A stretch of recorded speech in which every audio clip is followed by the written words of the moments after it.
Gulf Islanders staged a protest today with a Boston Tea Party type demonstration over a growing dispute about their way of life. For many people, the 13 Gulf Island communities are a rural oasis from the big city. But other residents are banding together to say that way of thinking is outdated. Linda Aylesworth explains. BC's 13 Gulf Islands, which dot the strait between the mainland and southern Vancouver Island, offer a peaceful, rural quality of life that its residents cherish. In an effort to protect it, the Islands Trust was established over 35 years ago. It was set up to preserve and protect the unique amenities and environment for the benefit of the island residents as well as the residents of British Columbia in general. But today, many islanders feel frustrated by the Islands Trust Act, which they feel has not kept up with the times. Over the years, the word environment has been narrowly interpreted to mean natural environment, not the social and economic and natural environments, to the loss of everything else. I think they've lost their way. John Quinnell was born and raised on Salt Spring Island and has for 13 years run a successful business recycling 2.5 million pounds of scrap metal a year. But he and his employees might soon be out of work. The Islands Trust doesn't have a land use designation in its land use bylaw that allows for the type of business that I operate. Are they offering you an option? Cease and desist. Move to Duncan was one of their answers. It's not an uncommon story. Soon, the growing Salt Spring Coffee Company will be moving off island and to Vancouver, along with many of its 40 employees, forced away once again by bylaw restrictions. We were told all along that anybody can apply for rezoning, so we found a piece of property, after we'd purchased the property and made the decision to go there. They had challenges with it. And so today, Gulf Island residents gathered in Ganges on Salt Spring Island to protest. They want the Islands Trust Act reviewed by the provincial government. Better yet, some say it's time to govern themselves as municipalities. These are the people who live here and have business here, and they know what they're talking about, so listen to them. We are not democratically represented. We are dominated by a small clutch of the executive trust. And you want to govern yourselves? Absolutely. It's worth fighting for.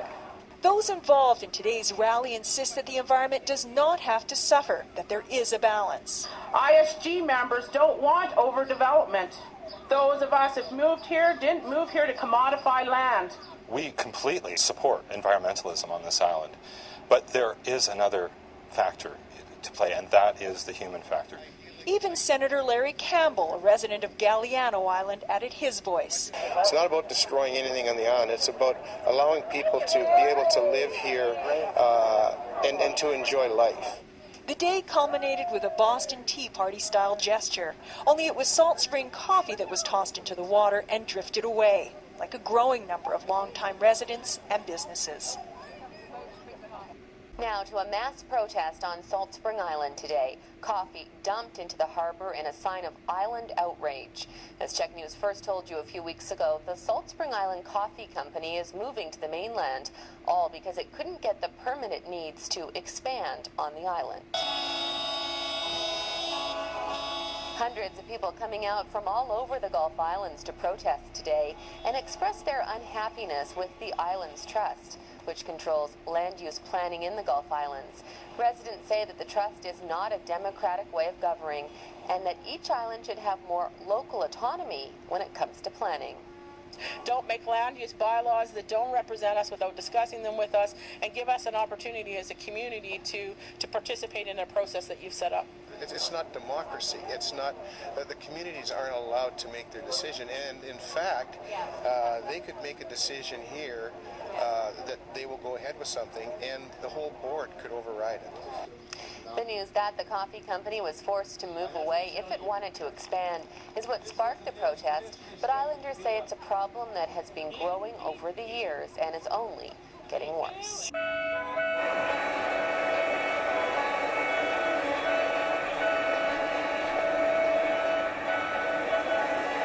Wow! When we started planning this protest a couple of weeks ago, we were going, who's going to come?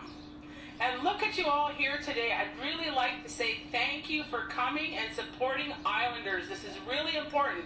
This is not just about Salt Spring. This is about all of the Gulf Islands, and that's evident by the number of people who've come here from other islands. This gathering today is really the first we've seen where representatives of all of the islands, and we are the silent minority, have come together to protest the trust's lack of transparency, deficit in democracy, and cruelties to those among us who find that despite legal remedies, they cannot live on their land.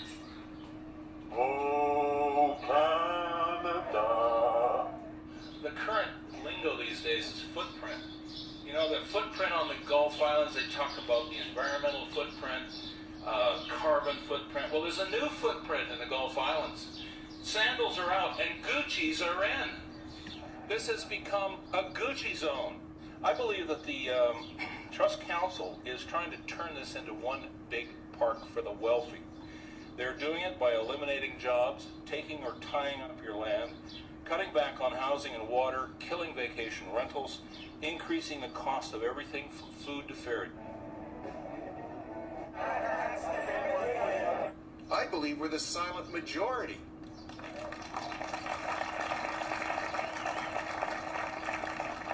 And so it's simply not enough to just come out here today. It's simply not enough to just sign a petition. You must be involved in your community. You must get people of like minds to come and think together. And I think that you'll then see it develop. I would be quite happy to have people from the Trust here, and I'm sure there are, meeting with us and sitting down and talking to us and saying, you know, how should we do this? How can we go about that? How do we keep an employer like Salt Spring Coffee, the third largest employer on this island? How do we work to keep that company here? Keep back, baby, yes.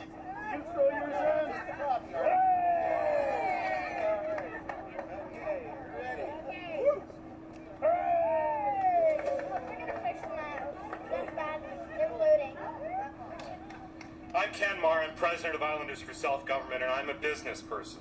But most importantly, I'm a member of this community, and I say enough is enough. Enough taxation without proportionate representation. Enough duplication of bureaucracy. Enough policies and decisions made that do not include people. Enough fractured decisions that do not consider the overall community picture. We're at a crossroads here.